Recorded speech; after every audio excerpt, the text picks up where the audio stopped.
अब सवाल ये है कि क्या आप अपना मकान किराए पर देना चाहते हैं? तो इस खबर को जरूर देखिए और सतर्क हो जाइए, क्योंकि अगर आप भी मकान किराए पर देकर पैसा कमाना चाहते हैं तो सरकार के नए नियमों के मुताबिक आपको घर किराए पर देना इतना आसान नहीं होगा। आपको बता दें कि मकान मालिक घर को किराए पर देकर निश्चिंत रहते थे, क्योंकि किराए पर मिलने वाले पैसे को इनकम टैक्स शीट में वो दिखाते ही नहीं थे। लेकिन अब सरकार ने नियम बदल दिए हैं। बिना टैक्स दिए मकान को किराए पर उठाना अब मुश्किल ही नहीं बल्कि नामुमकिन होगा। इसीलिए नियम जानकर ही अगला कदम उठाना होगा। अब ग्राफिक्स के जरिए खबर को समझिए। दरअसल आम बजट में ही वित्त मंत्री ने साफ कर दिया था कि अब किराए पर मकान देने वालों को पूरी जानकारी इनकम टैक्स डिपार्टमेंट को देनी होगी।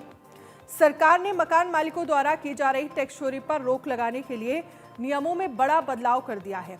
नए नियमों के अनुसार अब जो भी अपना मकान किराए पर देगा उसको सरकार को टैक्स चुकाना ही पड़ेगा।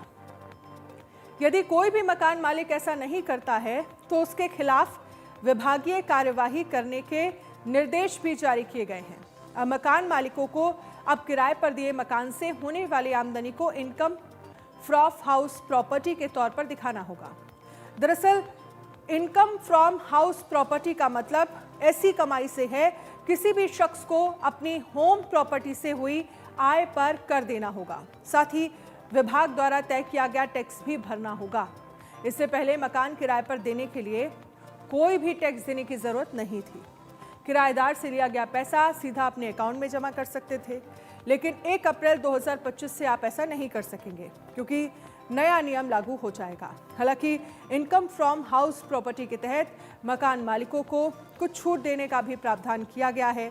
अब वो प्रॉपर्टी की नेट वैल्यू का 30% टैक्स सेव कर सकेंगे। ये टैक्स डिडक्शन के तहत आता है।